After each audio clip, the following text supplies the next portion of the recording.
A good definition is making very clear what an object is and what it isn't.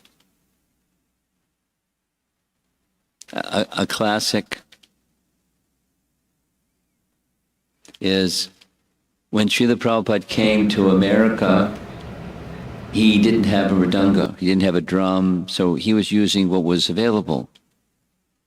And popular at that time was the hippies. And the hippies had bongo drums. Boop, boop, boop, boop, boop, boop. One bigger, one a little smaller, and so two different sounds. And then one devotee was going to be visiting India. So Prabhupada requested him, he gave an instruction, there's an area in Calcutta that they're very expert in making mridangas. Prabhupada gave the name of the best one and said, please bring it back a mridanga. So he had to describe to them what a mridanga isn't as well as what it is. It's a drum that has two heads, but it's not one of these. It's one of these. But then there's different signs of these. Some are made of wood, and some are made of clay. I want one made of clay, not one made of wood, because the other one made of wood has a different name, coal. So mridanga is clay. And then a certain kind of straps, and so when they came back, they got the right thing, because they had a very clear definition of where to go and what to ask for. And Prabhupada gave the devotee the price. He said they'll always ask you double because you've got this white body, and then you have to negotiate, because that's India. There's no one price. So they paid the right price, and they brought back mridanga. Similarly, bhakti definition says what bhakti isn't. That's the first half. And the second half says what bhakti is.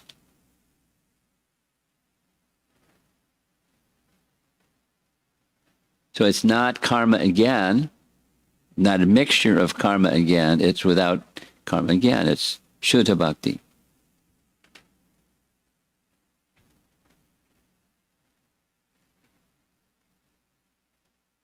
And then it's what bhakti is. ānukūlyena kṛṣṇānu śīlanaṁ. So the essence of that bhakti definition from Rupa Goswami is ānukūlyena. It's very simple. Śīla is behavior or conduct or activity.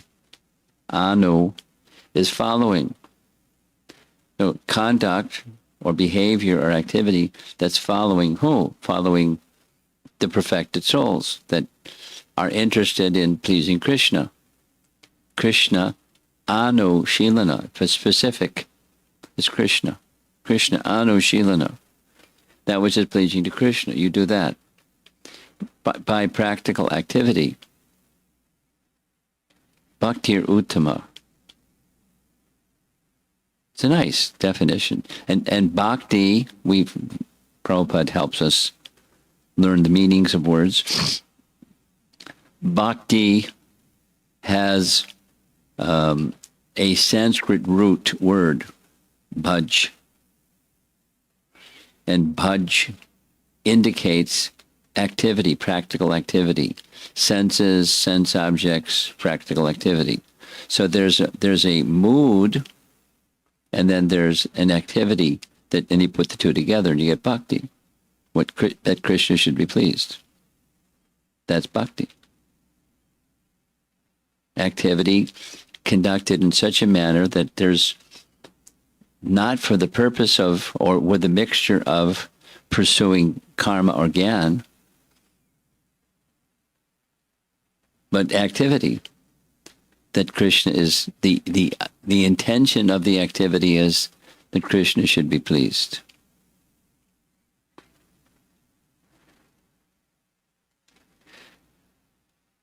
So the other verse that I wanted to start with for this evening is another verse where it's from Bhagavad Gita. You probably all know the verse, so we can say that one together. where the verse is indicating the importance in bhakti of being very focused on pleasing Krishna. Same.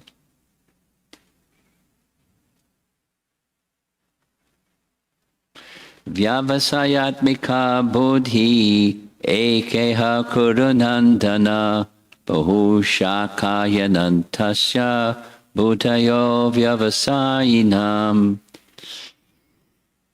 There's somebody I know on the west coast of the United States. They very much want second initiation, so they're working their way through Bhakti Shastri study.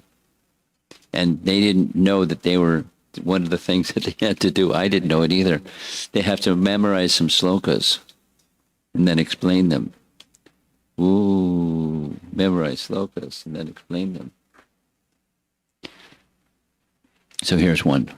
Vyavasayatmika buddhi. Vyavasayatmaka. Ekeha kurunandana. Where one's attention is very focused, very singularly focused. Ekeha kurunandana. And in contrast with, again, a good definition is, but it isn't, bahushaka, where one's intelligence is many-branched. Bahushaka. Inantasya. Bhutayo vyavasayinam. So intelligence is then distracted, or it's not just diverse, it's not focused. And so somehow or another, that's a nice phrase. Somehow or another, we're supposed to become focused or not distracted. Somehow or another. On an object that we don't see, we don't perceive, with our blunt material senses. That's the other definition.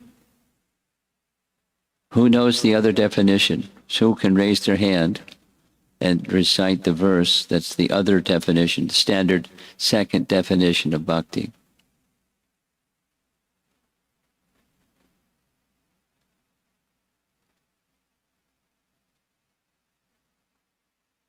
Anyābhilāṣitā-śūnyaṁ. You know the verse? You know the verse.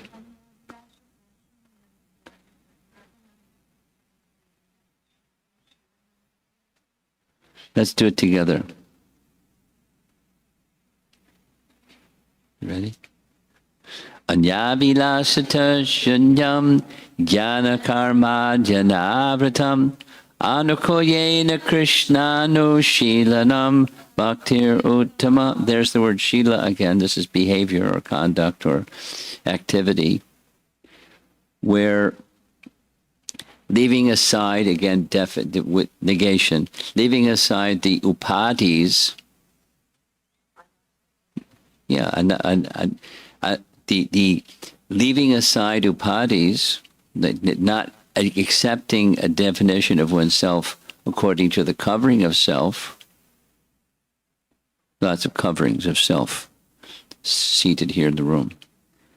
We're human, and then there's, I see a few in the room are from India. And that's a covering. It's not who we are. And male and female, and this age, that age. When I came in, it was nice. Younger generation, a number of younger generation persons. I hope you don't get bored and want to walk out. To hear how to achieve bhakti, perfection of bhakti. So how does one get to the stage of being distracted to being focused? And it's focused on something that you can't see, because that's one of the names of Krishna, is he who's beyond the senses, adhoksaja. It's one of the early verses of Canto 1, Chapter 2, where bhakti is also defined as serving with your senses, serving he who is beyond the senses. How are you supposed to do that? Kind of close your eyes and shoot the target, but you can't see the target because your eyes are closed, because you can't see, because you closed your eyes. And you have to hit the target that hoaxes you. He was beyond the senses.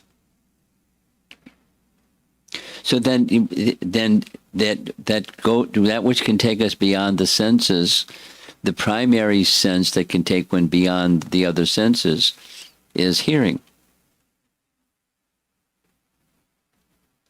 Pratyaksha, Anuman, and Shabda. And I think you're going to have to do a little traffic control. Don't sit near the steps. But well, there's the do not, and there's the do. Don't mind me. I'm a little abrupt. Don't sit near the steps. You're okay. You're okay. You're fine. But some other people will come a little bit late, and I'll have to bark at them again, or blow the whistle and traffic cop. Okay. Well, the answer is through through sound, and through the medium of a representative of Krishna, one can hear about that which is beyond the senses. Please don't sit right near the steps. Thank you very much. Those of you that are, can you slide over a little bit and thank you. That's okay. You're all good. More people will come. That's okay.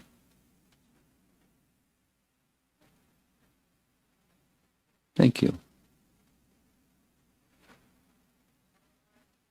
So that the representative of Krishna, that's a key. And the representative of Krishna knows Krishna. How do they know Krishna? Through sound. And then hearing and hearing and hearing and hearing, from the right source, hearing and hearing. Their hearing has enabled their senses to become spiritualized. And so they can, with their ear, starting with their ear, they can hear, and then gradually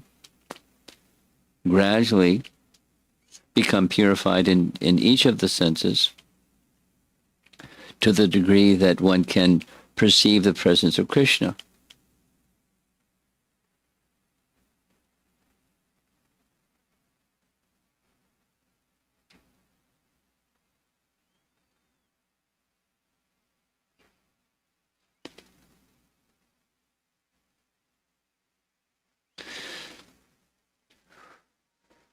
A little background. Our communities in ISKCON are growing.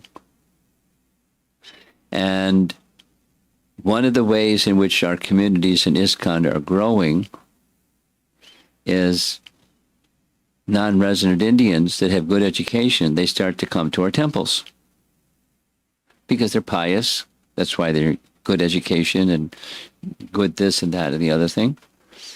And they come with two things. They come with some piety, they come with some baggage, to be blunt.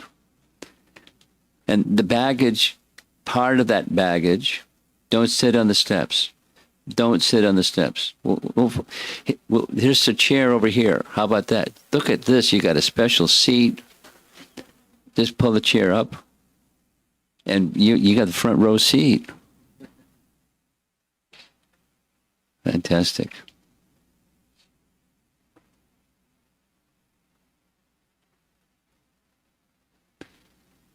See? We knew you were coming. Come on closer. Very good. He was at each of the morning classes too. He likes to hear.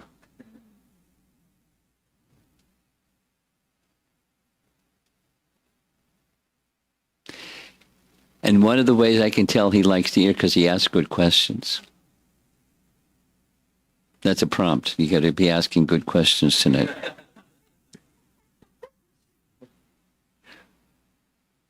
Okay.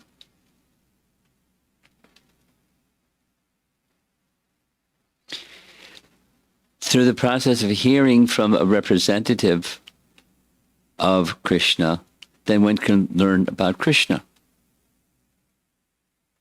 Because that person, they broadcast Krishna's message transparently, no change. Prabhupada said it hundreds of times.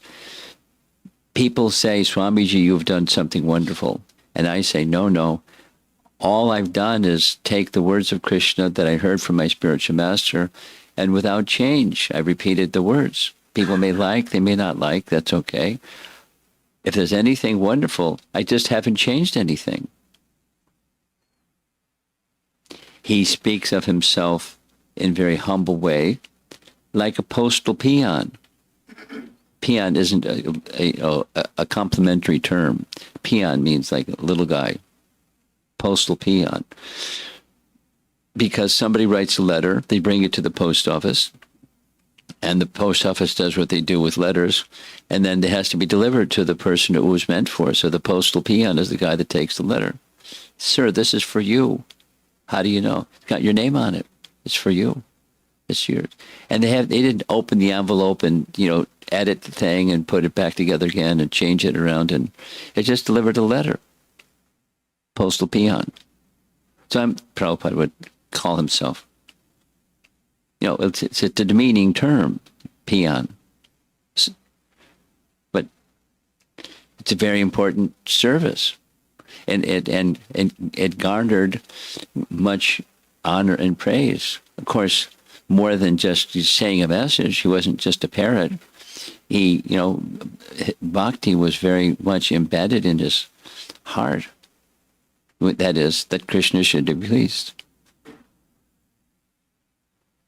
And one of the things that's pleasing to Krishna, as pleasing to a devotee of Krishna, is that people become happy. That made him happy. Is sacrifice his life so that people can become happy instead of unhappy, or worse.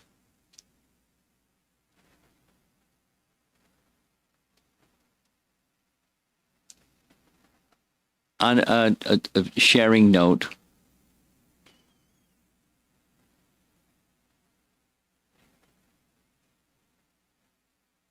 people are still coming.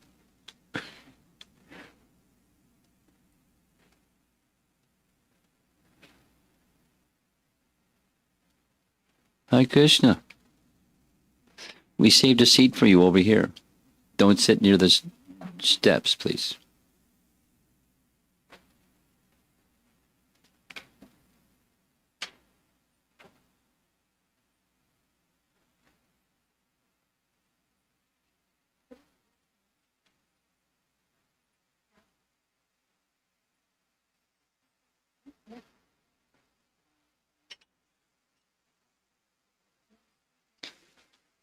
Don't sit near the steps.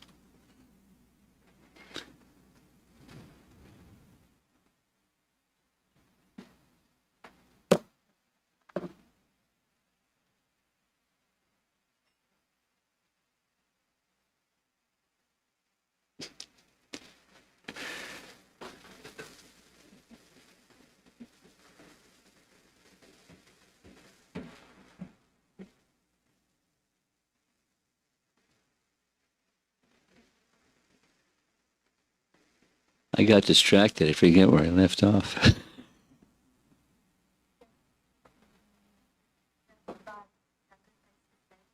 Yeah.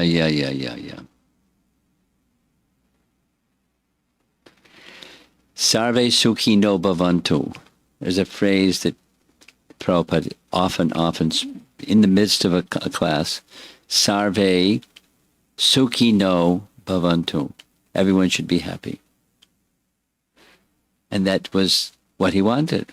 He wanted that everyone, and it's not just by design. It's not a place of sukhi. It's a place of dukhi. dukkhalayam ashashvatam.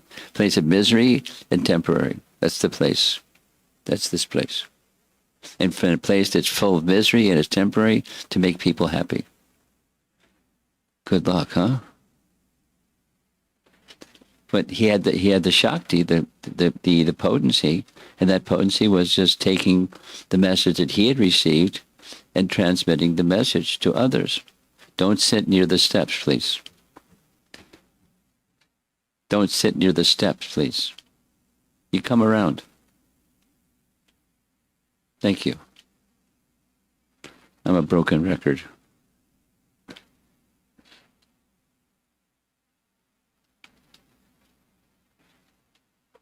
He wanted people to be happy. And so he did that which would help people to become happy. That's, deliver the message of Krishna. With that purpose that Krishna should be pleased, and Krishna is pleased by seeing the people become happy. And that being happy is being connected to him. Being connected to this representative of Krishna enables people to become close to Krishna. So now what I wanted to, all of that is background. Here comes the real topic for this evening. There are some devotees that by yadrichaya, somehow or another, the same phrase again, yadrichaya, no material cause other than the spiritual cause. The spiritual cause is the causeless mercy of Krishna. By the causeless mercy of Krishna, some devotees had the opportunity not only to be in Krishna's service, but to be intimately engaged in Krishna's service, namely to be his personal servant.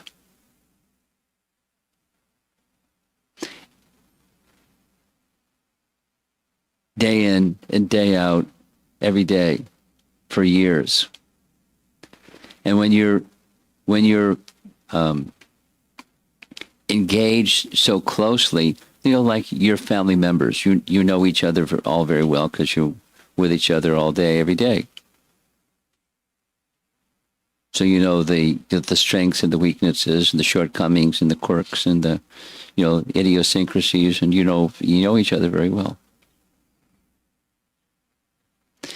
There's a saying you've all heard: familiarity breeds contempt. You've heard that one? Familiarity breeds contempt.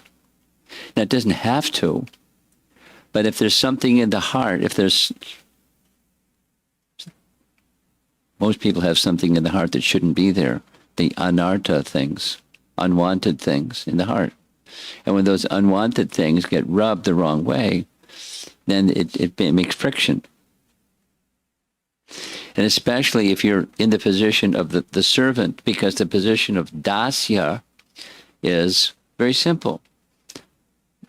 This is Dhruva to Lord Vishnu, or Prahlad to Lord Nrsimhadev. Very simple. Dasya ras.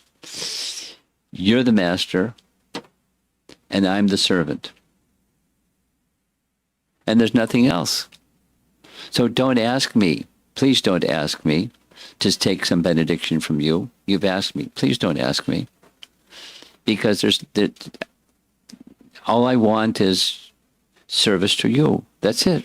And you just indicate what you want, and that's it. That's the servant. That dasya rasa. Rasa means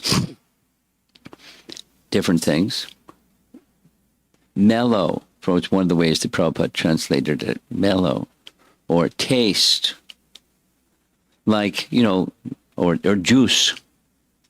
Just like different fruits have different juice.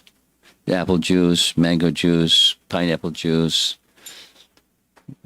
with different flavors. But it's juice. So there's a taste to that juice. So similarly, rasa means having a taste for being in a relationship with Krishna in a particular rasa, in a mood or a taste of that service. And dasya is foundational. It permeates all the other rasas. that Krishna should be pleased. That's our definition of bhakti. Krishna should be pleased. Dasya. Krishna should be pleased.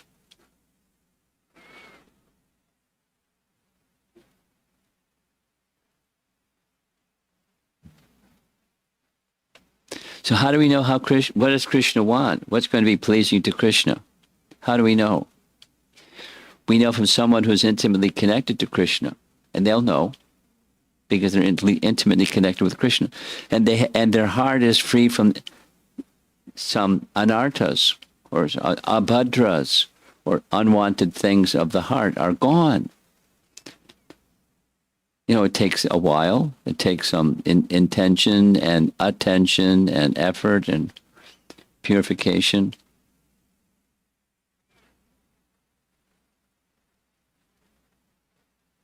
But those who have, those hearts are pure, then they can reflect what's in Krishna's heart. What is Krishna? What pleases him?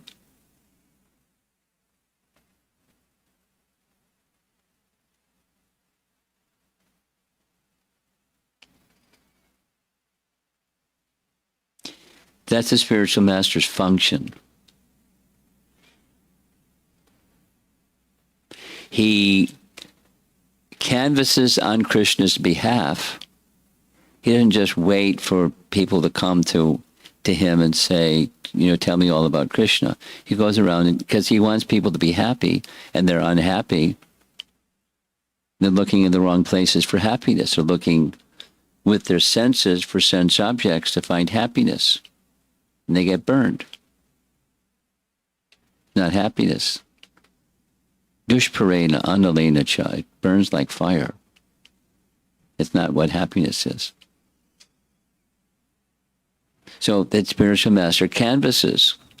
And when he's canvassing, he's you know, examining how much interest, is there interest, to what kind of interest, etc., etc. What do people want? And, you know, in principle, they want sense gratification.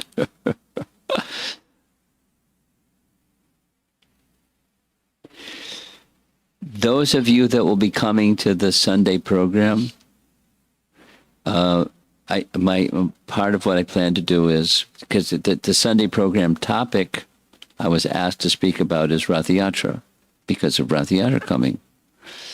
So I plan, if Krishna permits, it's going to happen, literally a 1-minute video showing scenes from the first Rath Yatra in San Francisco. It's wild. I mean, what Prabhupada had to work with in San Francisco. Wow. He, you know, the transcendentalist descended in the midst of people who were Aborigines.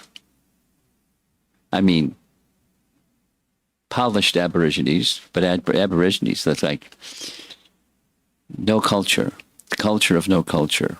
And he, you know, his business was to create Vaishnavas and gradually purify Shuddha Sattva Vaishnavas out of Aborigines. And you'll see 1 minute, you get the picture. Totally unregulated, totally, you know, not anything. Wild.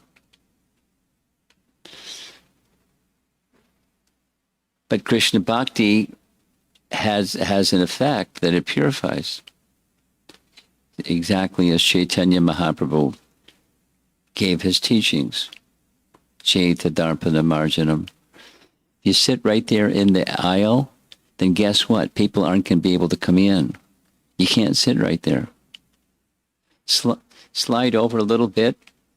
Everybody a little bit budge over, because somehow that stream keeps coming. Don't sit right there in the aisle. We'll spank you if you do that.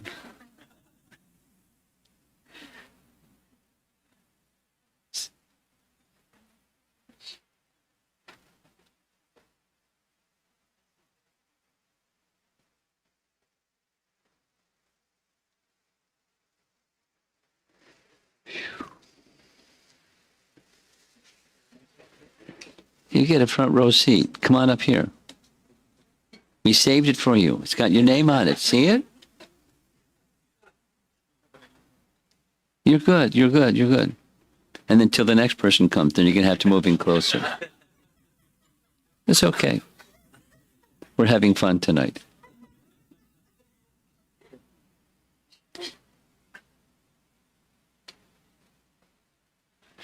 Bhakti has the power to take away, to dissolve anarthas. And still there's more, and still there's more. Have you experienced this? The more that you try to make your heart clean, you find stuff that was in your heart that you didn't even know was there before. And then you do that for a while, and then there's more stuff, and there's more stuff, and throw your hands up in the air saying, is this, am I ever going to get there? Or is this like, it's not, the problem is not the bhakti process, the problem is my heart.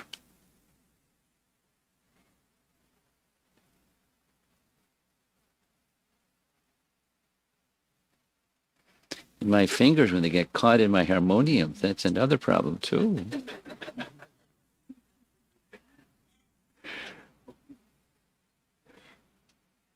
So what I wanted to do was share two passages from those who were intimately connected with Srila Prabhupada in service, but they didn't become familiar, because familiarity breeds contempt. They didn't become contemptuous. They started in a elevated position. One of these individuals is named Shrutakirti. And if you haven't met him, maybe Krishna will bless you and one day you'll meet him. He's very pure. He's very simple, very gentle. And, he served Prabhupada when he was a teenager, like 19. He was a very young man. And somehow or another, there we go again, by good fortune, by the mercy of Prabhupada, he became Prabhupada's personal servant. And day in and day out, and day in and day out, and day in, traveled around the world with Prabhupada, day in and day out, intimately associating with him, and then wrote a book about what that experience was. And he then, he has an inside picture with love in his heart for that person who he wants to serve, Janmani Jamani Shri Bhavatad Bhakti Rahituki. That's this devotee, Shrutakirti. May I, lifetime after lifetime, have the opportunity to be in your intimate service somehow or another. Not like Prabhupada's going to take birth again and again and again and again, but that's his heart after that intimate service. And he then has a nice idea of what's pleasing and what's not pleasing, the positive, negative, same thing. So I'm going to read some little passage from his book, because one of the things that Prabhupada would say, so he made that the title of his book, what's the difficulty? If you've heard recordings of Prabhupada's talks or lectures or conversations, what's the difficulty? Here's one. The what's the difficulty punchline. Prabhupada, when I chant, my mind gets distracted and disturbed. Prabhupada, when you're chanting, there's two things. You vibrate the sound and you hear the sound. What does the mind have anything to do with it? What's the problem? The devotee didn't know what to say after that.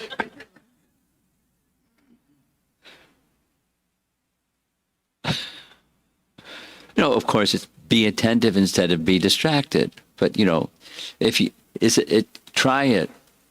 If you supposing you're chanting and you're feeling, I'm distracted. It's a secret. It's an open secret. Pronounce the sound carefully. Secret.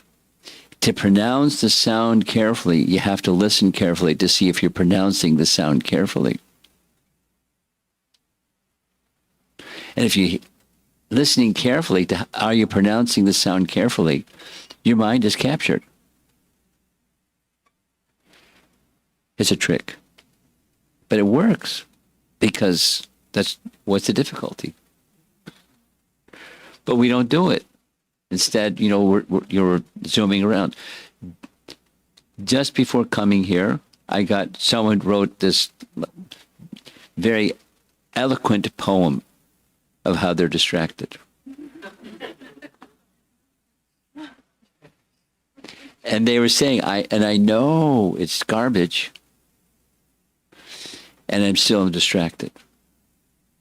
They weren't using the word distracted. You were using another word, but that's the essence. So, what's the problem? That's the title of his book.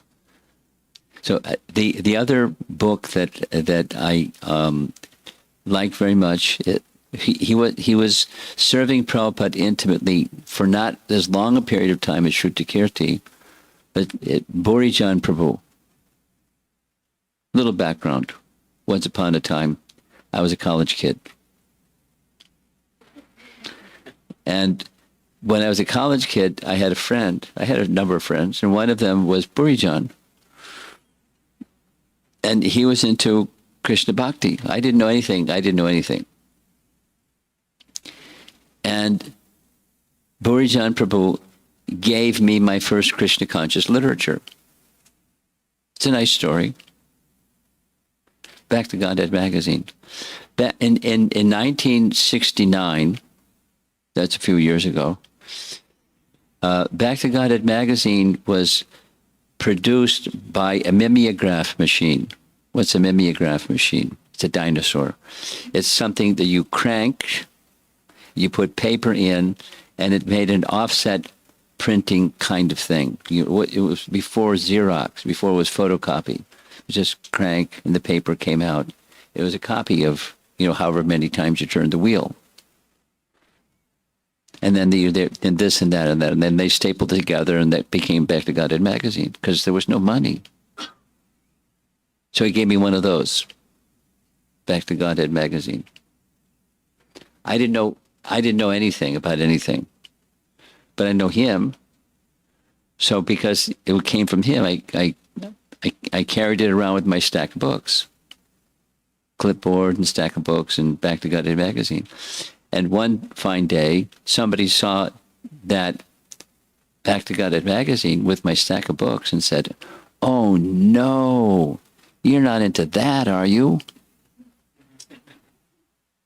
And I said, "What do you mean?" He said, "Well, you don't want to be into that." So I got curious, so I read the magazine. And the title of the magazine was, the feature article in that magazine was an article by Bhaktisiddhanta Saraswati Thakur, who I didn't know who he was. I didn't know anything about anything.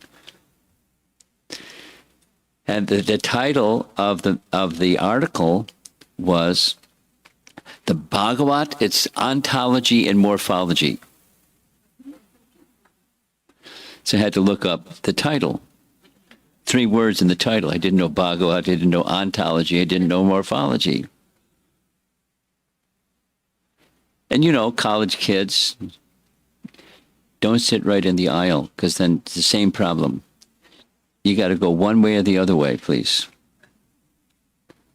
It's okay. You don't go out of sight. I want to be able to see you. Oh, okay, that's good. That's good. Okay.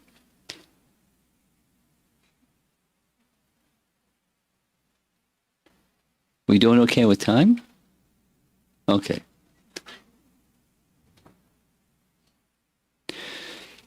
It took me 3 hours to read that article. The way college kids do stuff.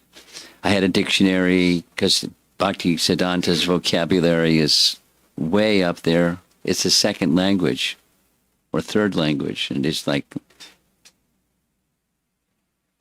and you know, I was a Dean's List student. I knew how to read technical articles, no problem.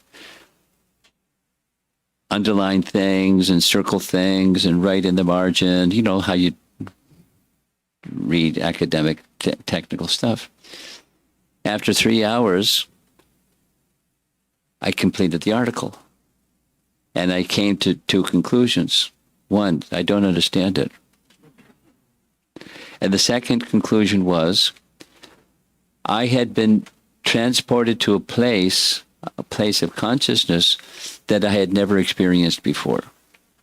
And it wasn't because it was technical or academic, because I knew that stuff. It's because it was pure. And from that day until today, great respect for Bhakti Siddhanta. So that's the medium of how one gets introduced to transcendence, is through sound vibration, recorded or written or some other way, of transcendence from a proper transmitter that is in touch with transcendence. That's how you get it. And then those merciful transmitters move around so that people here and there and elsewhere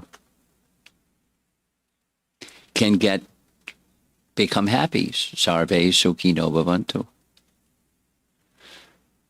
So that's happening in our Hare Krishna movement. You've probably noticed. Look around the room again. You know, a few non-resident Indians living now in America, and you know, with good educations and, you know, good karma and, you know, a disposition to Krishna bhakti and, you know, all kinds of good things. So they, you know, the iron filings in the magnet. It's easy. Except there's some baggage, as I mentioned a little bit before.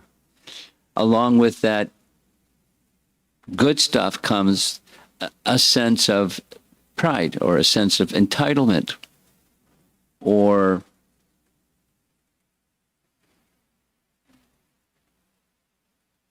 you know, not like necessarily gross, but when you put those people together with a sense of entitlement and some anartha things inside, it gets a little bumpy sometimes, without elaborating. So as a result, in Naperville, it was decided 2 years ago that we should have some education and training in terms of Vaishnava etiquette, you know, ABC stuff. So I chose the topic, so there's been for 2 years. The topic that I selected the first year was respect. And there was a co-speaker, a devotee from Houston, Texas, named Radhakrishna, a really nice brahmachari, disciple of Tamal Krishna Maharaj. So he is also a very gifted speaker, and he's a teacher. Brahmachari, Brahmana teacher. And then again this year, same. So in that sequence, one of the features of an antidote to those unwanted things that are in the heart is respect. You know, the premise is, how can you have a meaningful relationship where there's disrespect? It's not a meaningful relationship. You can't be in a relationship, but it's really uncomfortable, and it's like not a wholesome relationship. It's problematic, definitely problematic. So the antidote is respect, the culture of respect. So that's, you know, that was in Naperville for that Vaishnava etiquette, the training and education, and how to be together with one another where you don't have a sense of entitlement, you have a sense of service. You're entitled to service.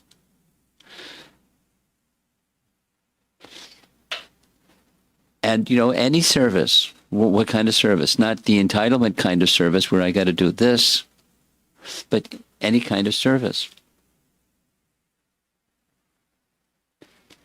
This is, I'm getting it. I want to get to this document's in front of me, but I'm talking too much. When I graduated, when I finished my undergraduate studies, the temple that I decided I wanted to be involved with was the Boston Temple, because as an undergraduate student, I had visited Boston to visit potential graduate schools, and there's a lot of them in Boston. So, I went to Boston. And when I went to Boston, I visited the temple. And when I visited the temple, the experience, there's details, the experience was, again, otherworldly. It happened to be Nrsimha Chaturdashi. Wow. I wanted to go back, so I went back. When I got back, this is a detail. The undergraduate school that I went to was in upstate New York, way, way over on the western side of upstate Buffalo. And I had a little Volkswagen Bug, and I drove all the way from Buffalo to go to the Sunday feast in Boston. It's a long drive. And when I got to Boston, it was just in time for the Sunday feast. And the devotees said, because I had visited there before, they gave me some service. Said, we have a lot of pots to wash. Could you help us out? Service, right? Sure. And it turns out, their pot washer wasn't there anymore. They really needed a full-time pot washer, so I became the full-time pot washer. From heading for graduate school to become a full-time pot washer. And I was this new guy. I didn't, I'm hungry. Can I take some prasadam first? I got a lot of pots to wash.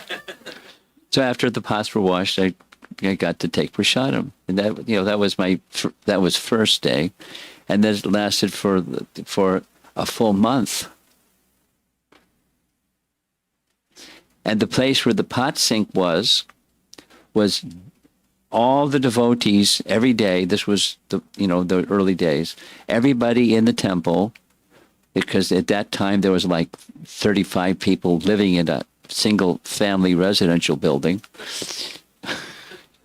including the ISKCON press at that time.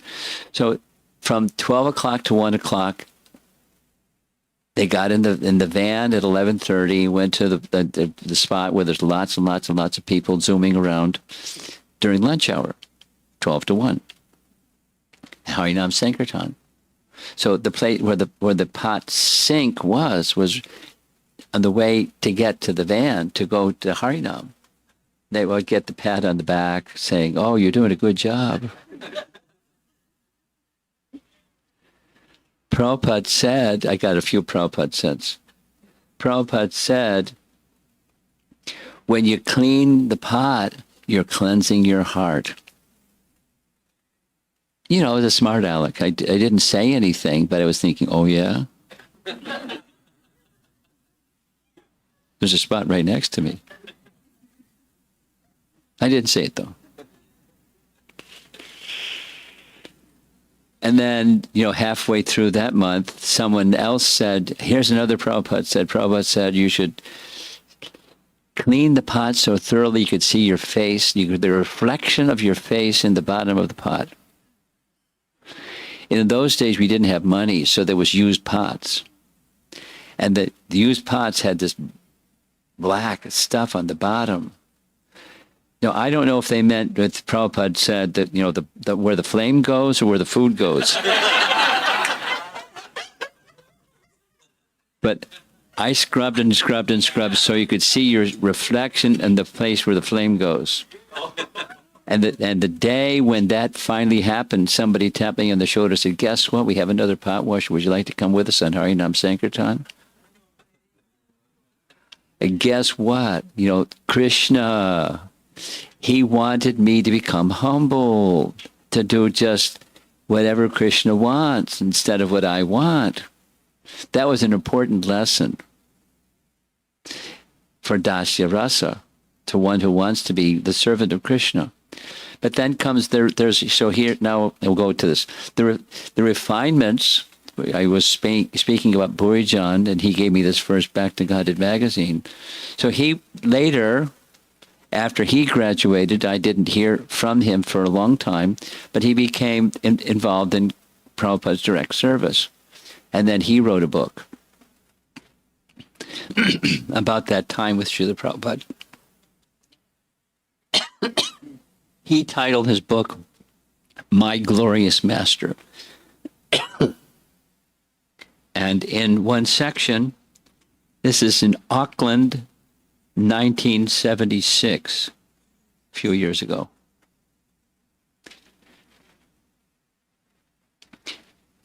The title is Steadiness in Service. So the emphasis on what's pleasing to Prabhupada is steadiness in service. There's many things, but this is his realization written in his book. My family and I joined Prabhupada and his entourage, who were flying first to Auckland before continuing on to Lautoka, Fiji, and then to Honolulu. So he was part of Prabhupada's entourage, assisting. Alone with Prabhupada in the Melbourne airport, Prabhupada turned to me and asked, why are you leaving? Why have you decided to move? Because he was serving and he's going to stop serving. And I was quite surprised. I had been living outside the temple and was not able to serve ISKCON full time. Now Prabhupada seemed to be questioning, at the 11th hour, my attempt to take up more direct service. Quote, but I asked you in Mayapur, Prabhupada, they wanted me to become the temple president in Laguna Beach, and I asked you in Mayapur. You gave me permission to accept the position. Paragraph. Prabhupada's response paralleled the mood in which he had previously spoken. Permission may be there, but why did you want to leave?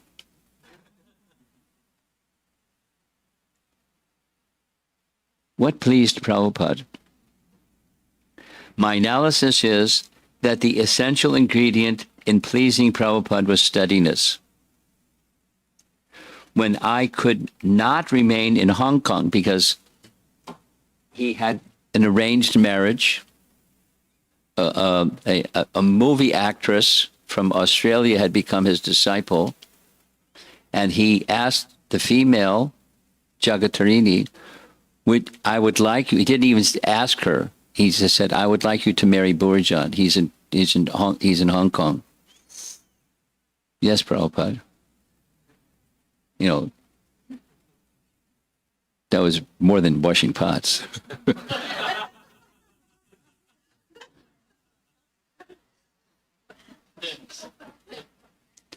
So then shortly after they were married, Prabhupada gave the newly married couple the assignment of moving to Hong Kong and starting ISKCON Hong Kong.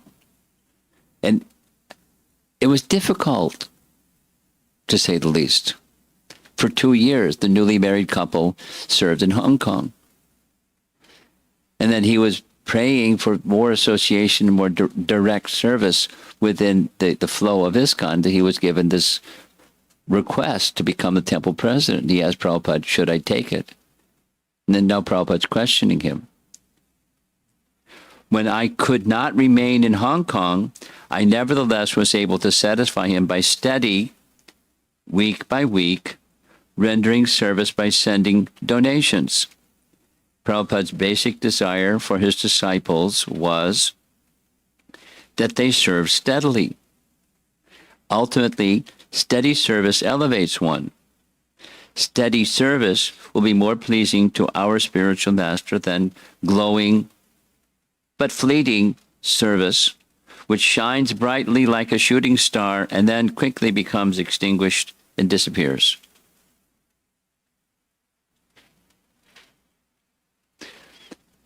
One devotee's requirements to continue serving may be different from that of another. Later on the same tour, Prabhupada wrote a purport, Bhagavatam 8:2-30, that underscores this point. One should situate himself in a position wherein he can most steadily continue his devotional service and cultivate Krishna consciousness. In the fighting between the elephant and the crocodile, Gajendra Moksha, the difference was that although the elephant was extremely powerful, he was in a foreign place, in the water. During 1,000 years of fighting, he could not get any food. And under the circumstances, his bodily strength diminished. And because his bodily strength diminished, his mind also became weak, and his senses less powerful. The crocodile, however, being an animal of the water, had no difficulties. He was getting food and was therefore getting mental strength and sensual encouragement. Thus, while the elephant became reduced in strength, the crocodile became more and more powerful. Now, from this, we may take the lesson that in our fight with Maya, we should not be in a position in which our strength, enthusiasm, and senses will be unable to fight vigorously.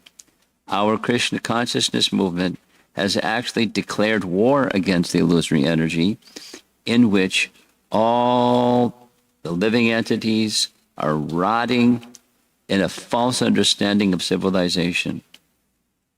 The soldiers in this Krishna consciousness movement must always possess physical strength, enthusiasm, and sensual power. To keep themselves fit, they must therefore place themselves in a normal position of life. What constitutes a normal condition will not be the same for everyone, and therefore there are divisions of varnashram, Brahmana, Kshatriya, Vaishya, Shudra, Brahmachari, Grihastha, Vanaprastha, Sannyas, especially in this age, Kali Yuga, is advised that no one takes sannyas. And he quotes a verse from Brahma Vaivarta Purana that says the same. From this, we can Brahma Vaivarta Purana reference. From this reference, we can understand that in this age, the sannyas ashram is forbidden because people are not strong. Sri Mahaprabhu showed us an example in taking sannyas at the age of 24 years. But even Sarvabhauma Bhattacharya advised Sri Chaitanya Mahaprabhu to be extremely careful because he had taken sannyas at an early age. For preaching, we give young boys sannyas, but actually it is being experienced that they are not fit for sannyas. There is no harm, however, if one thinks he is unfit for sannyas. If he is very much agitated sexually, he should go to the ashram where sex is allowed, namely the Grihastha ashram. That one has been found to be very weak in one place does not mean that he should stop fighting the crocodile of Maya. One should take shelter of the lotus feet of Krishna, as we shall see Gajendra do. And at the same time, one can be a grihastha. If he is satisfied with sexual indulgence, there's no need to give up the fight. Sri Chaitanya Mahaprabhu therefore recommended, Sthane statak shrutikatam tanavan manobhi. One may stay in whatever ashram is suitable for him. It is not essential that one take sannyas. If one is sexually agitated, he can enter the Grihastha ashram, but one must continue fighting. For one who is not in a transcendental position, to take sannyas artificially is not a very great credit. If sannyas is not suitable, then one may enter the grihastha ashram and fight Maya with great strength. But one should not give up the fighting and go away. So his appreciation of what Prabhupada's message to him was, steadiness, please. Why are you going away? No, it wasn't. Burijan is a steady person. Anyone that had any association with him then and now, it's extremely steady. But that's because he understood that was what was pleasing. This is the servant to the master. My glorious master is the title of his book. What does he want? What does that glorious master want? What is that service to the glorious master who wants to serve the supreme master, the supreme person, Bhagavan? What is it that's that type of dasya that is most pleasing? And then you do that because it's most pleasing. It's wash pots, you wash pots. Till the cows come home, until it's time to go, do some other service. And then some other service and some other service. And the river keeps flowing, and the nature of the service may change as the river flows, as time flows. But it's the position of being the servant of the master. As Prahlad and Dhruva say, there's nothing else. There's nothing else. So supposing, in Dhruva's case, he declined. Then Vishnu said, this is what I want. So he did what he wanted. You become the next king. And not only become the next king, later you preside in Dhruvaloka. Whatever you want. Now that's a nice position, but it's a different position than the entitlement position. Because I have so many becauses. Because I have a good education, because I'm smart, because because I'm entitled. And then I bump into another person that's also feeling entitled, and 10 other people feeling entitled, and we have a conflict. It happens. I mean, it doesn't have to become like Star Wars, but it can be a conflict. That's not Vaishnava. It's not. Neither party is none of the parties are pleased, and Krishna is not pleased. So how to get on the other side? That Krishna is pleased. Just a humble mode of service, and whatever it is, that's what it is. And it can change, and that's okay too. It's okay. Because that service is there, the place of shelter is there. So now because I mentioned Shruti Kirti first, and when I'm done with this, I'm going to end, so you can all discuss, we can discuss together.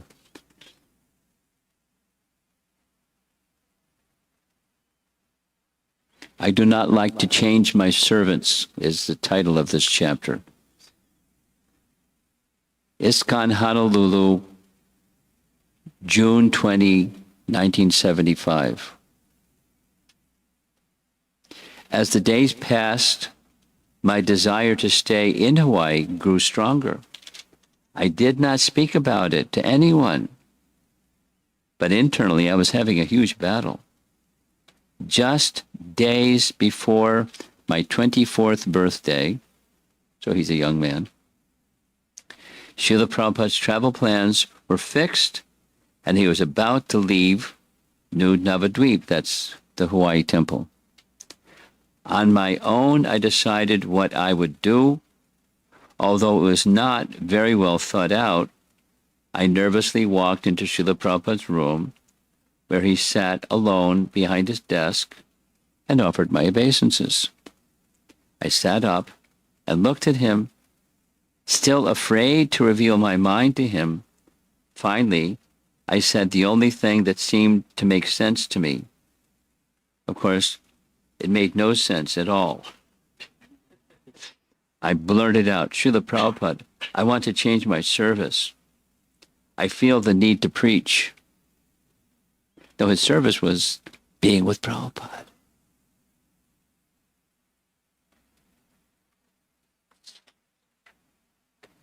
It was the most difficult thing I had ever done. He looked at me lovingly and responded immediately. I will never forget these words. My preaching is not good enough? He asked. It was a question he did not need to ask. It was his gentle way of telling me I should do my service without making any demands I was unable to follow. I sat there with sweaty palms, covered by my illusion. I was unable to think clearly. I did not know what to say. He looked at me with such compassion. He then softly said the words that will echo in my head forever. I do not like to change my servants. Because he had been for 2 years plus. Intimately, this place, that place, all around the world. Silently sat before my most loving, caring spiritual master. He made it clear he wanted me to stay with him, but never told me I must. Out of kindness, he gave me the choice so that my offense would not be so great. Being the most expert spiritual master, he cut through my layers of illusion and brought me to the point of facing what was really going on. Up to this point, I could not even admit it to myself, but he brought me to the stage of telling him. I timidly stated, I want to remain in Hawaii to be with my family.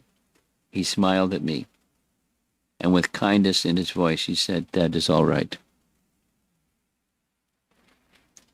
So it's not, the position is different, and the realization has its variety. But what's pleasing? The servant wants to please the master, and read his book, and look in his heart. He's such a gentle person, such a Brahminical person, such a exceptional person. He oozes this feeling of dedication and loyalty and love, but he took a wrong turn, and he understood the caringness. After having said, I don't like, then he said, then it's all right. Wow. And throughout his book, he's praying, may lifetime after lifetime be engaged in your service. But he took a wrong turn. At least from that aspiration, he had it. Prabhupada didn't want someone to take it from him anyway.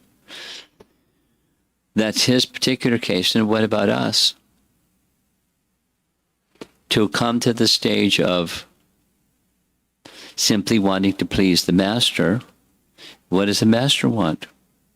And then match that with what do I want? And if what I want is something other than what the master wants, then we got a problem. It's called material life.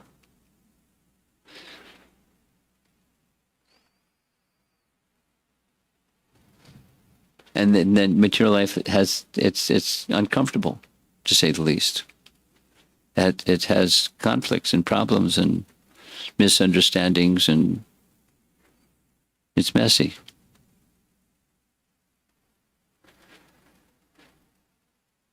So the theme of what I wanted to speak about, I'm going to end. The theme of what I wanted to speak about is the importance of coming to the position as the definition of bhakti is. That's where the point where we started. ānukūlyena kṛṣṇānu śīlanaṁ, that Krishna should be pleased. And we know how Krishna should be pleased by those who are accomplished in how Krishna should be pleased as great devotees. And we serve them, learn from them, assist them. And that's our life. That's how we come out of the entitlement position to the servant position. And then higher stages of bhakti, up to the stage of prema. Because that's the 9 stages of bhakti culminate with prema bhakti. But there's steps to get there.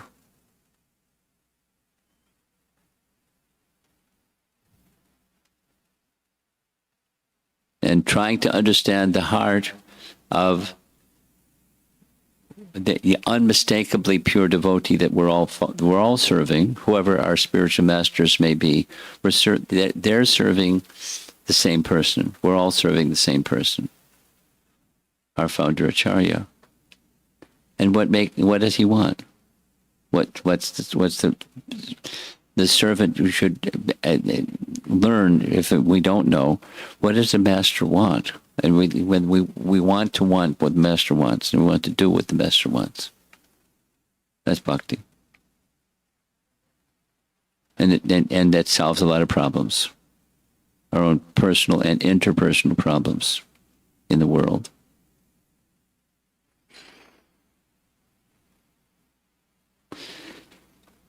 Okay, that's the topic.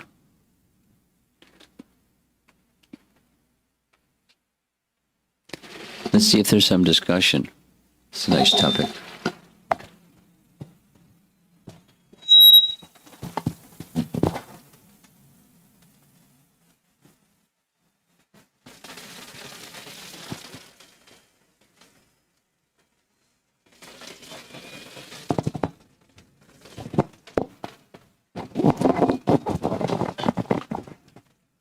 Go ahead.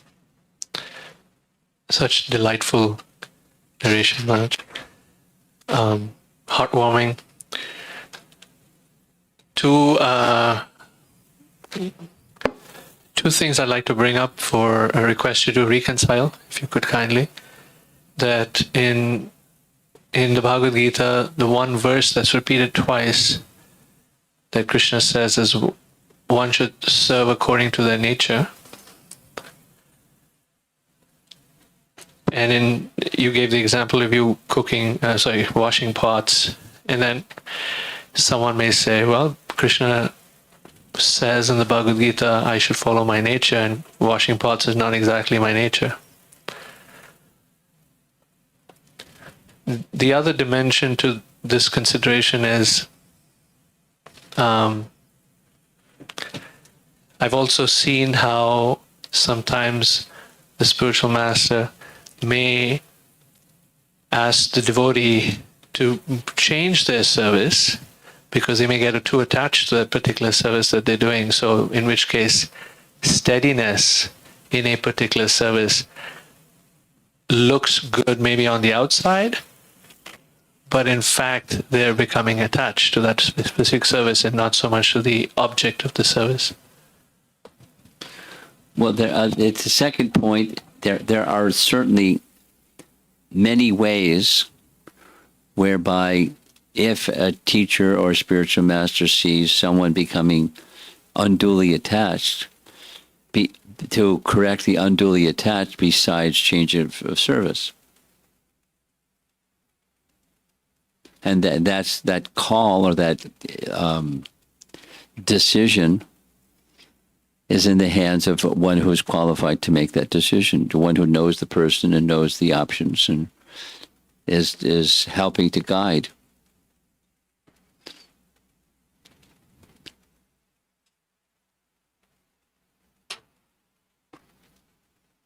As opposed to, the one option that you're indicating is just change service because they're too attached. I've seen much more of the former than the latter, where Prabhupada changed somebody's service because they had become too attached.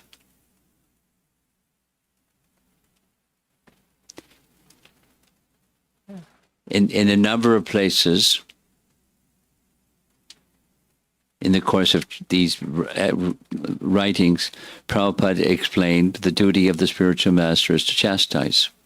Not like the privilege or the entitlement the opportunity to correct someone who is erring is in the hands of the teacher, and the teacher is to correct there's errors, but it's a duty. So it's not like, I'm doing it I'm hitting you on the head because it's my duty to hit you on the head or on the side of the head or something, pull your ear or something. But it's when someone is off track, then it's a duty of the superior, the teacher, to correct that off track behavior. As much as someone is willing to submit to that correction. But it's a duty. You take the position of teacher, you take the position of parent, you take the position of, a superior to a subordinate. And it's a part of that responsibility is to offer correction.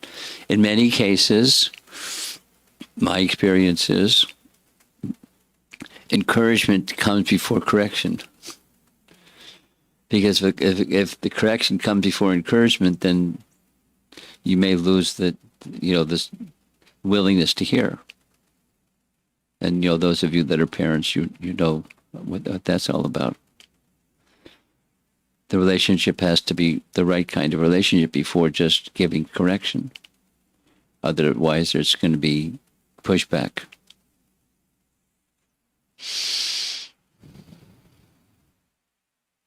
So that's on the second one, the changing a position when someone's becoming too much attached. That's an option, but it's not the option of choice.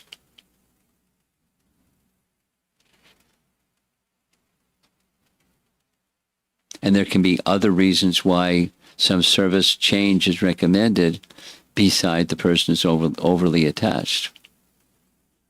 It could be, seeing something or an opportunity or something like that. And the opportunity to engage, to fan a spark and see an opportunity and let that opportunity grow for various reasons.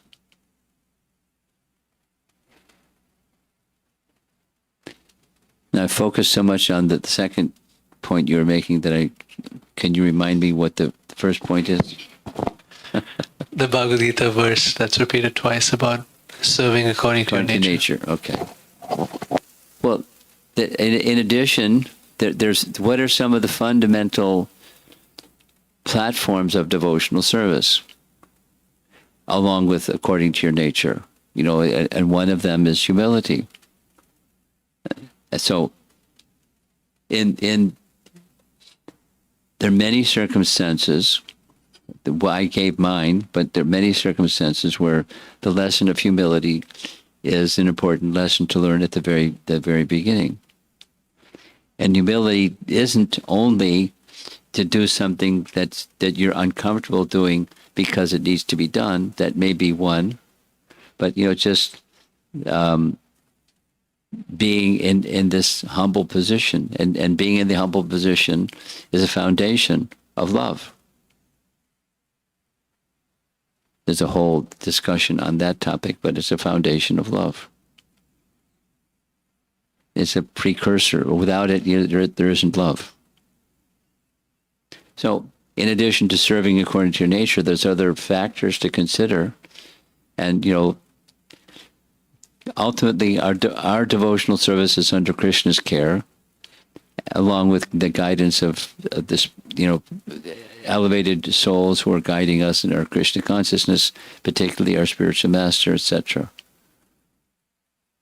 But so, engaging according to your nature, our nature is conditioned. Modes of nature are ruling the Prakriti. And our natures, generally speaking, is in one or combination of those modes of nature. It's a big topic. It's a nice topic for young people. It's a career decisions. It's a big one. What to major in, and then further along, and refinements of that decision according to. So, the impetus can just have nothing to do with what one's nature is. It can have to do with money, or it can have to do with recognition or pride or something or something or something. So how do you determine your nature? Without guidance, it's tough, because it's likely going to be just the modes ruling at that moment. That's my nature.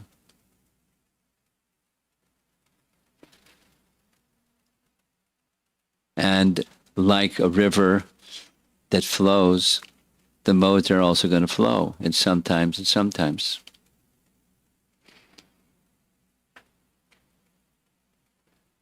So it comes, for me at least, it comes back to the position of steadiness.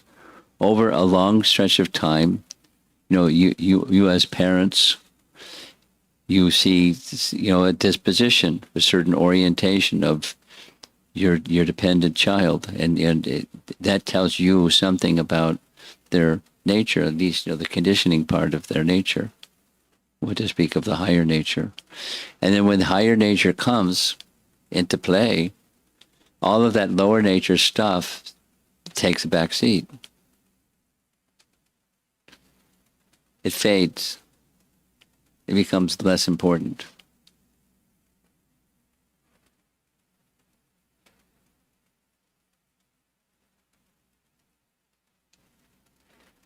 Yeah, I'm just thinking in particular, during this past weekend, I had the good fortune of being in the association of Jayadvaita Swami.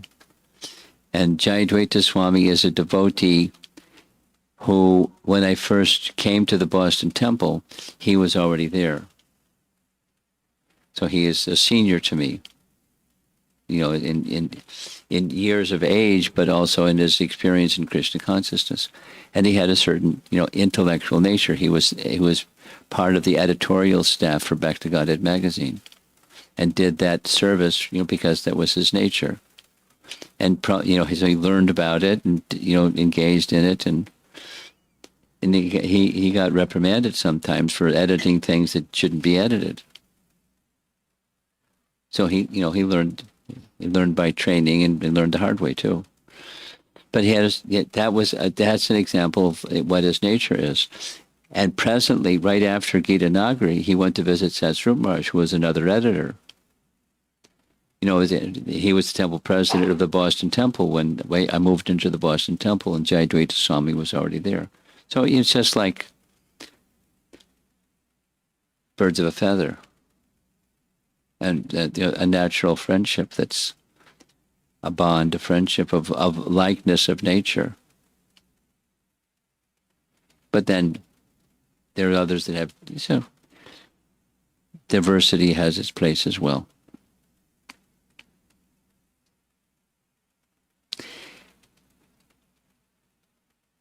To get to the one last remark, to get to the bottom of serve according to your nature, how to understand what your nature is, when there's the modes are primarily operating in life.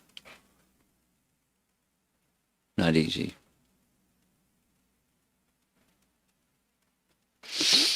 Because it's not just, the prevalent mode of nature, serve accordingly. Yes, that's there to some extent, but the meaning is deeper than just that. Okay. Yeah.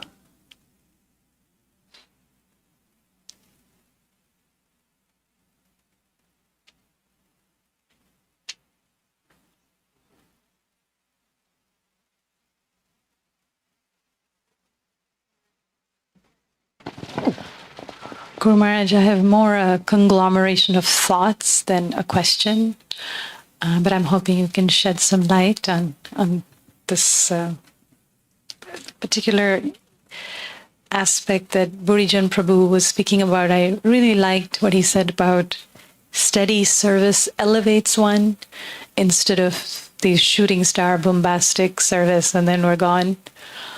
And to keep our bhakti sustainable over a long period of time, it's so important for us. Yesterday you were speaking about self-honesty.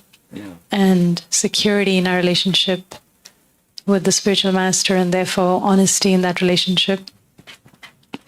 So our practices, in comparison to many other spiritual paths, are very high. Many of our standards are higher than typically sustainable for a conditioned soul. So we don't want to always be in our alarm zone. A good stretch and a good challenge helps us grow, but to always be in that alarm zone will make our bhakti very unsustainable, is my understanding. So I was hoping for some clarity on discerning what is a good stretch for us, but sustainable, or what would just make us fizzle and fade away like a shooting star. Okay. It's easy. For me, it's easy. And that is, that by definition, what practice in yoga is, in incremental sense, what's a good increment for me to be engaged in? That which I can do every day. Patanjali's definition of practice. Every day, every day, every day, every day. So for someone, just say chanting, 8 rounds a day, that's a good number for me in a beginning stage. And, some persons may try to go quick. So that which I can do every day, every day, every day. And then in the course of doing that every day, it's a little bit like the discussion yesterday that was being asked about, as a grihasta, what's the importance of renunciation? And it's the same of anything to do with bhakti. That which being unsteady bhakti is those things that I know that are good for me, I don't do them always because my bhakti isn't so strong. Things that are detrimental, I don't always stay away from them because my bhakti isn't so strong. So sustainable is that which I can do every day. Every day, every day. And in increments that I can make a step in the right direction in doing things that I could be doing that are beneficial and staying away from things that are detrimental. I do that, but every day, every day, every day. So that's the sustainable. And what's the basis and support for that sustainable is Krishna should be pleased. Because I can do it for other reasons, and then it's not sustainable because I've had the wrong reasons. I'll get a pat on the back, or get 5 gold stars on my report card, or, something. That's not sustainable. It's not what doesn't create sustainability. So it's the heart, the heart's orientation that Krishna should be pleased. And to do that which is pleasing, again, the same, with steadiness. Every day, every day, every day. And it brings about purification because I do it every day. And it's in the right, are the menu of things that I can do is something that's from their teachings and our teachers, it's elevating. So I make the right choice out of the menu of things I can do that's sustainable. And that is subjective, but I take guidance. I have persons who are wiser than me, and they're go-to people for me, and I can go to them and say what needs to be said, and they can give their advice or guidance. That enhances the sustainability because I made the right choices in the right increment.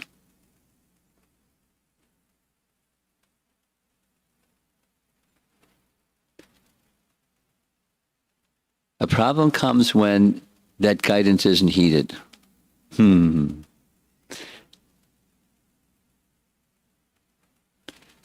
then we make not good choices. And also on this point, Guru Maharaj is saying guidance may not be heeded. Prabhupada was making this distinction for Burijan Prabhu between permission might be there, but why did you want to change your service? Yeah. So to approach our guides in a way to like seek permission is different than... What do they want? Yes. Thank you, Guru Maharaj. Yeah. Anyone else out there? Yes. Pass the microphone around.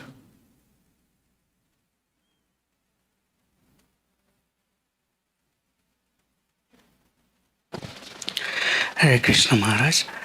I'm appreciating the parampara that we are connected to, that we have the kind of touching on Sri Radhika Mataji's some of the thoughts, that the ability to much closely understand what Guru and Krishna wants from us.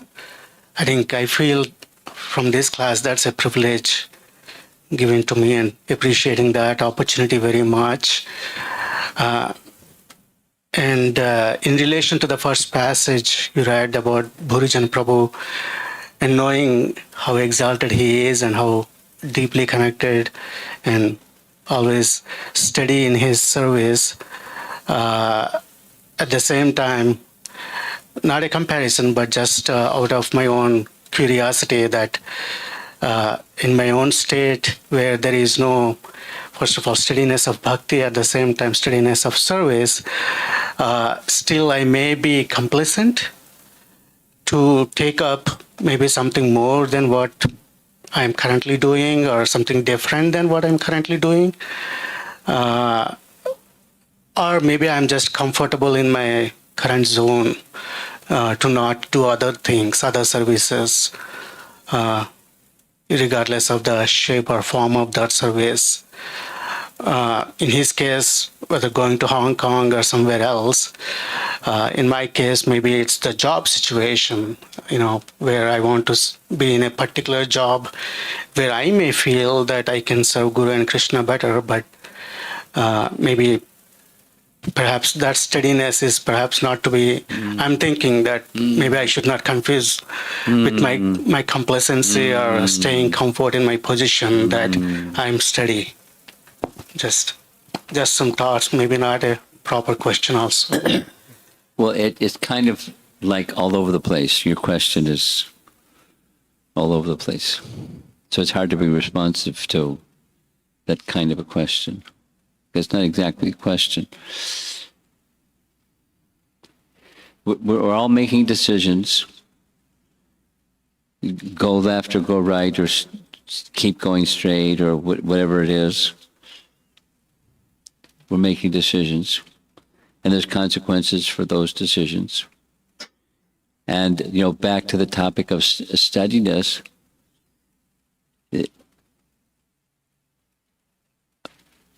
in particular, on the topic of career choices, I know devotees that are on the cusp of such career choices of different kinds, some that are presently unemployed because of this and that, and now they're searching for employment, or others that have options in addition to what they're now doing to do something else and somewhere else, or so there are variables, and then with each you make a selection from the menu of the variables, and there's consequences. And once the choices are made, then you accept the consequences because it's your choice. And,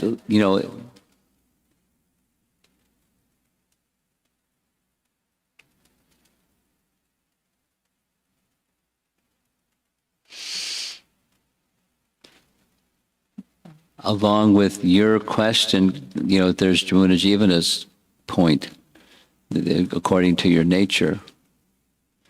Then that's a big question. What's my nature?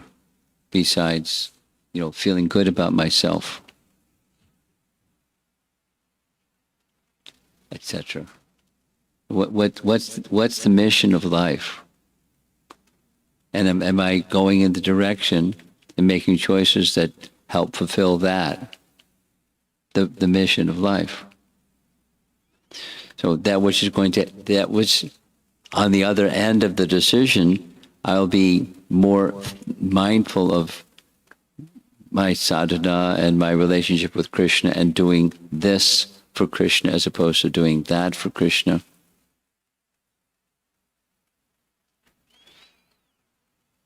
No, it's subjective, very subjective.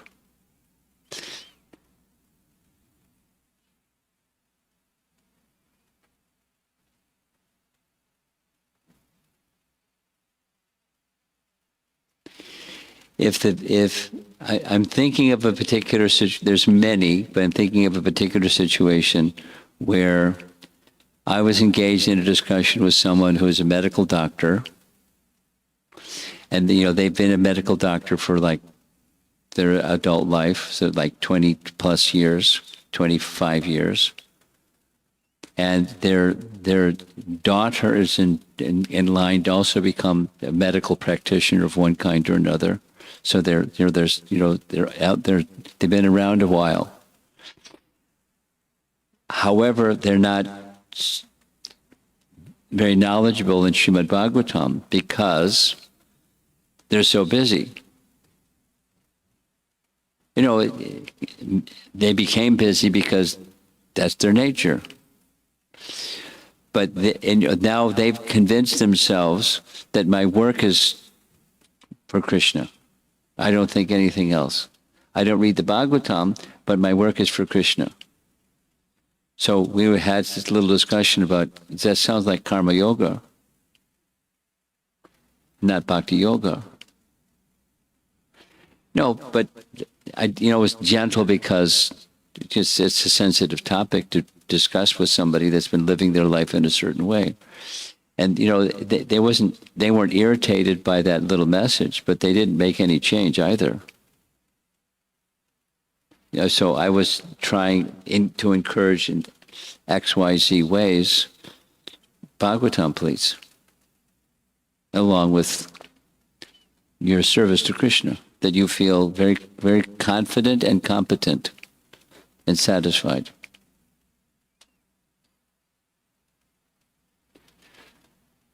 So I'm just offering that as an example of some indication that may help you make wise decisions.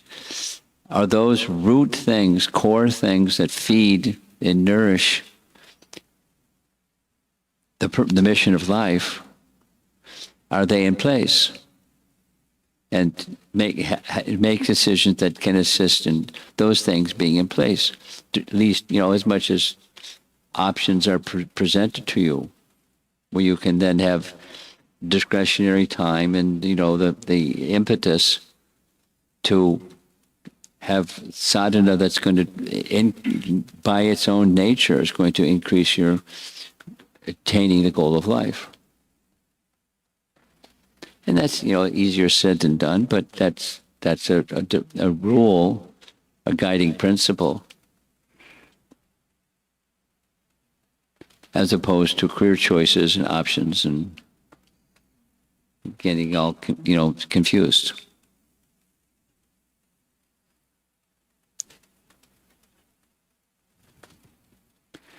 I think we should. Are we done? Anyone else wants enthusiastically to raise something? Because otherwise we're done. I thought so.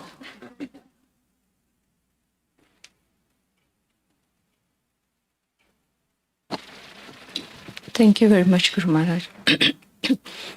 I had one question and one request, Guru Maharaj. So the question was, like a lot of discussion right now on the conditioned nature and still trying to serve. And like I had asked a question in our Bhagavatam class also, that we get these glimpses of love and affection, and that keeps us going. But then again, many times, because the nature is conditioned, the mind is demanding or desiring something, and then we reconcile that no, this is for pleasure of Guru and Krishna. But then it is so adamant that it's just not, allowing to focus. So my question is, like so many thoughts are running in my mind, Guru Maharaj, that dutiful service. So this reconciliation that we are making to ourselves is a mental adjustment, or? It's same. This is a question that came up the other day in Bhagavatam class. It's not the same, but very similar. And my response is the same, or very similar. It's the consciousness behind. And the consciousness behind is, what's your place of shelter?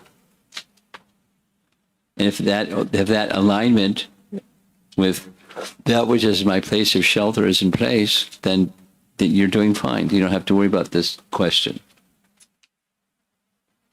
Because it's the mind and intelligence are directed towards what that place of shelter is, the place that gives me nourishment, the sense of Krishna connection in the most strong way.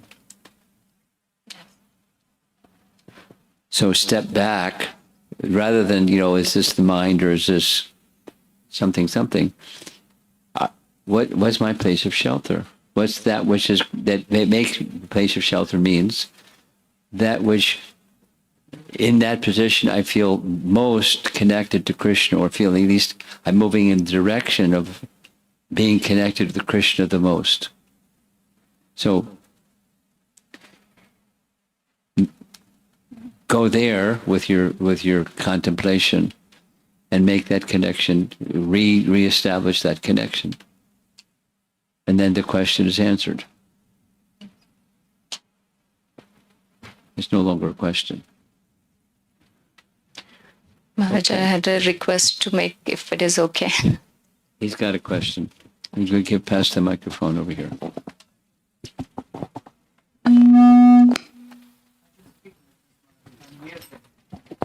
Could you speak into the microphone?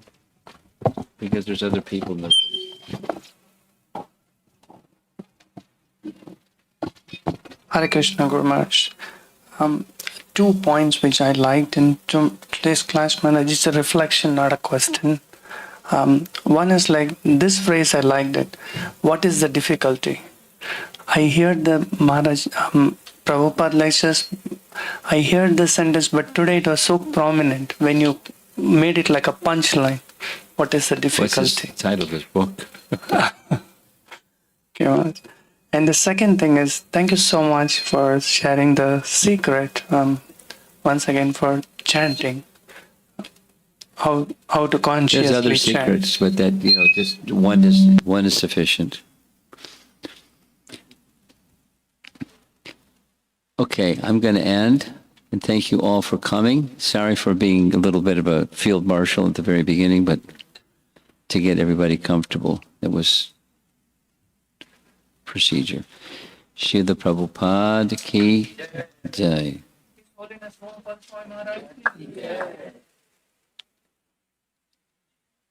And thank you all for coming. You have a lot of friends.